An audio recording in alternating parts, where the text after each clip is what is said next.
The return of Imre. The doors were wide, the story saith. Out of the night came the patient wraith. He might not speak, he could not stir a hair of the baron's miniver. Speechless and strengthless, a shadow thin, he roved the castle to seek his kin. And oh, 'twas a piteous thing to see the dumb ghost follow his enemy. The Baron. Imre had achieved the impossible. Without warning, for no conceivable motive, in his youth and at the threshold of his career, he had chosen to disappear from the world, which is to say, the little Indian station where he lived. Upon a day he was alive, well, happy, and in great evidence at his club, among the billiard tables. Upon a morning he was not, and no manner of search could make sure where he might be. He had stepped out of his place, he had not appeared at his office at the proper time, and his dog-cart was not upon the public roads. For these reasons, and because he was hampering in a microscopical degree the administration of the Indian Empire paused for one microscopical moment to make inquiries into the fate of Imre. Ponds were dragged, wells were plumbed, telegrams were dispatched down the lines of railways and to the nearest seaport town, 1,200 miles away. But Imre was not at the end of the drag ropes nor the telegrams. He was gone, and his place knew him no more. Then the work of the great Indian Empire swept forward, because it could not be delayed, and Imre, from being a man, became a mystery, such a thing as men talk over at their tables in the club for a month, and then forget utterly. His guns, horses, and carts were sold to the highest bidder. His superior officer wrote an absurd letter to his mother, saying that Imre had unaccountably disappeared, and his bungalow stood empty on the road. After 3 or 4 months of the scorching hot weather had gone by, my friend Strickland, of the police force, saw fit to rent the bungalow from the native landlord.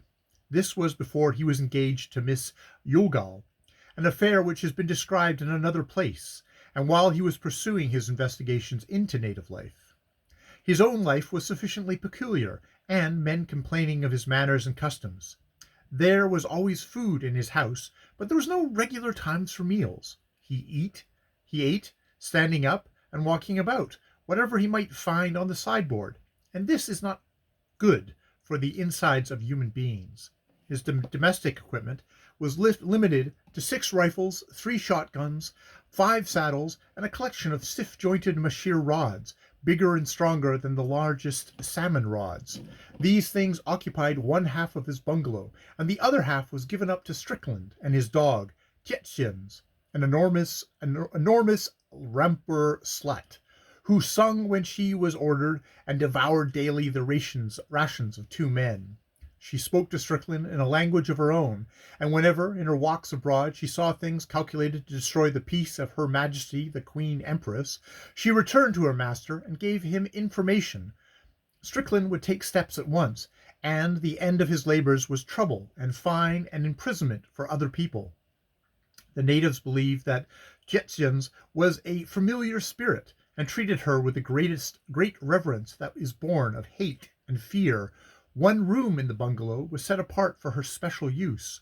She owned a bedstead, a blanket, and a drinking trough, and if any one came into Strickland's room at night, her custom was to knock down the invader and give tongue till someone came with a light. Strickland owes his life to her. When he was on the frontier in search of the local murderer who came in the grey dawn to send Strickland much further than the Amadan Islands, Tietjens caught him as he was crawling into Strickland's tent with a dagger between his teeth, and after his record of iniquity was established in the eyes of the law, he was hanged.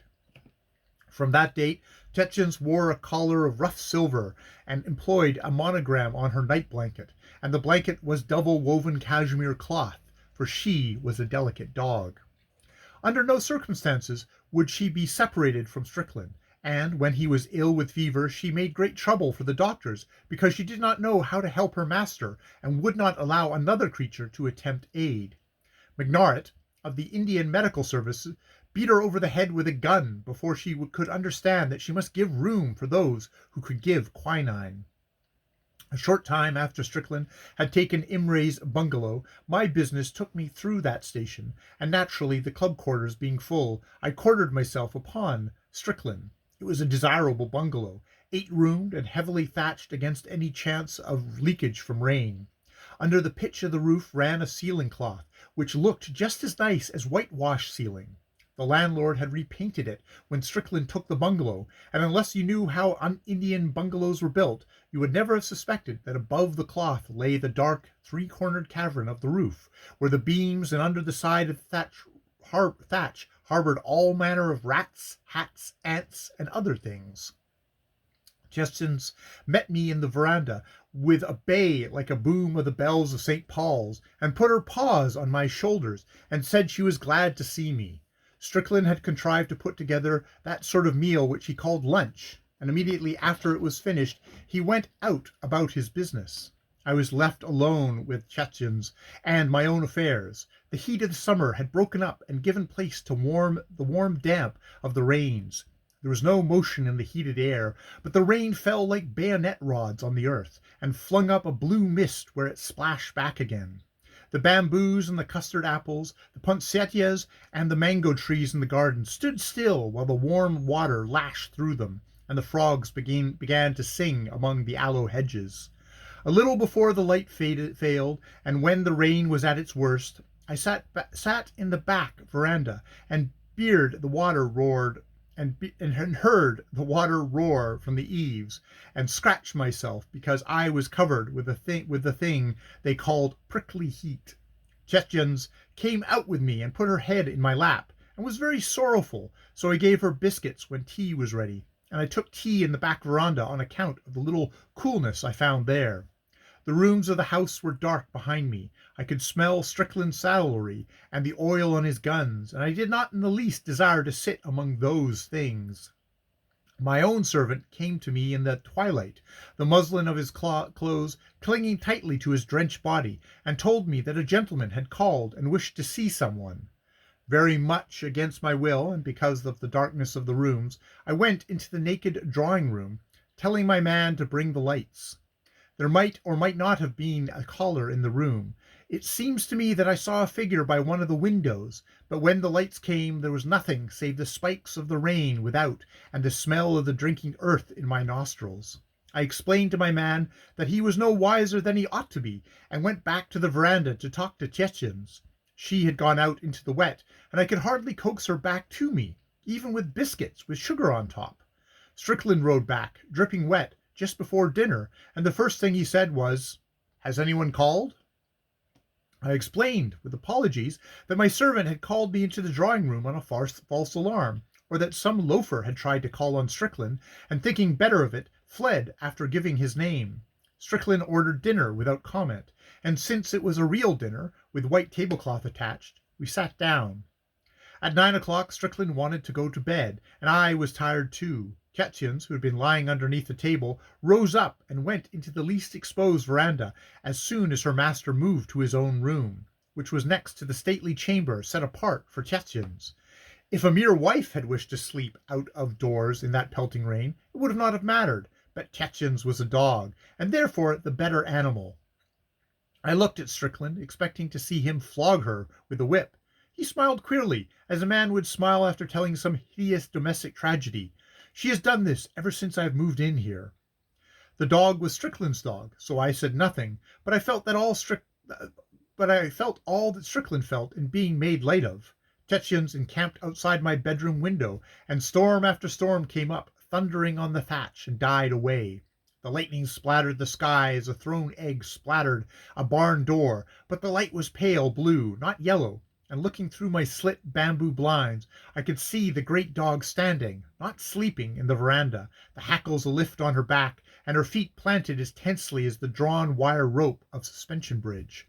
In the very short pauses of the thunder, I tried to sleep, but it seemed that someone wanted me very badly. He, whoever he was trying to call me by name, but his voice was no more than a husky whisper.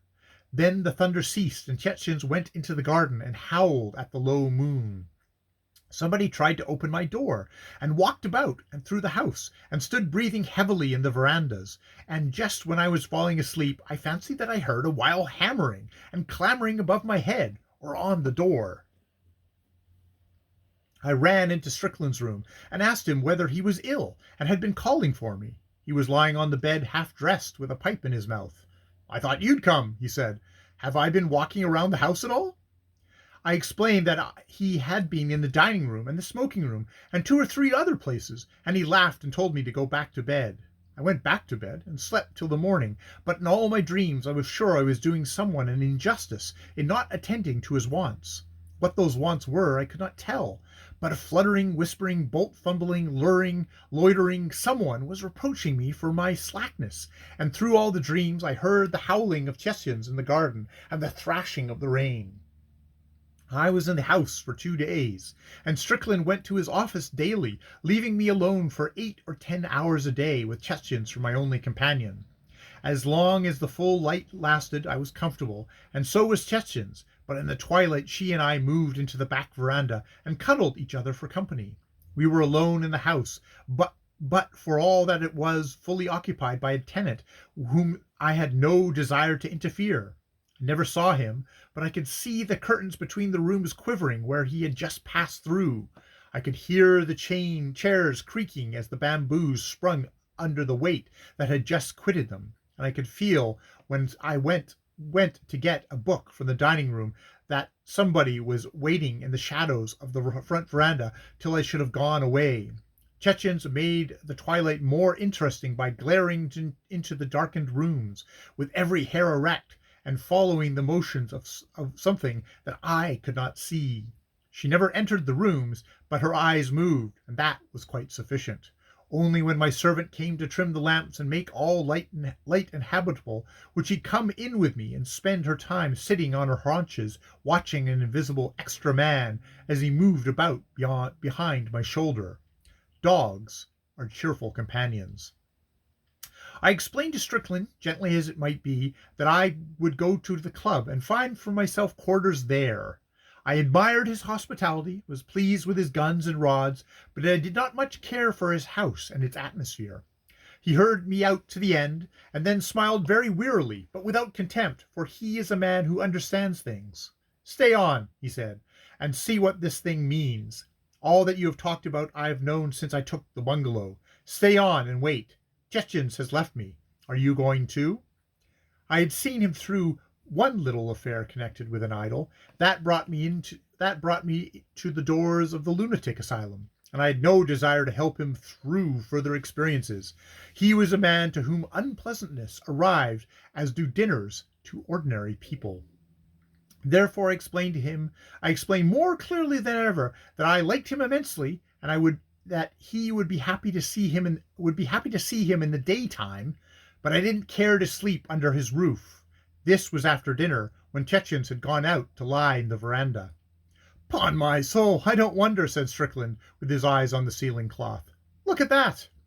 The tails of 2 snakes were hanging between the cloth and the cornice of the wall. They threw long shadows in the lamplight. "If you are afraid of snakes, of course," said Strickland. "I hate and fear snakes, because if you look into the eyes of any snake, you will see that it knows all and more of man's fall, and that it feels all the contempt that the devil felt when Adam was evicted from Eden. Besides which its bite is generally fatal, and it bursts upon a trouser legs." "You ought to get your thatch overhauled," I said. "Give me a masher rod, and we'll poke 'em down." "They'll hide among the roof beams," said Strickland. "I can't stand snakes overhead. I'm going up. If I shake 'em down, stand by with a cleaning rod and break their backs." I was not anxious to assist Strickland in his work, but I took the loading rod and waited in the dining room while Strickland brought a gardener's ladder from the veranda and set it against the side of the room. The snake tails drew themselves up and disappeared. We could hear the dry rushing scuttle of long bodies running over the baggy cloth. Strickland took a lamp with him while I tried to make clear the danger of hunting roof snakes between a ceiling cloth and thatch, apart from the deterioration of property caused by ripping out ceiling cloths.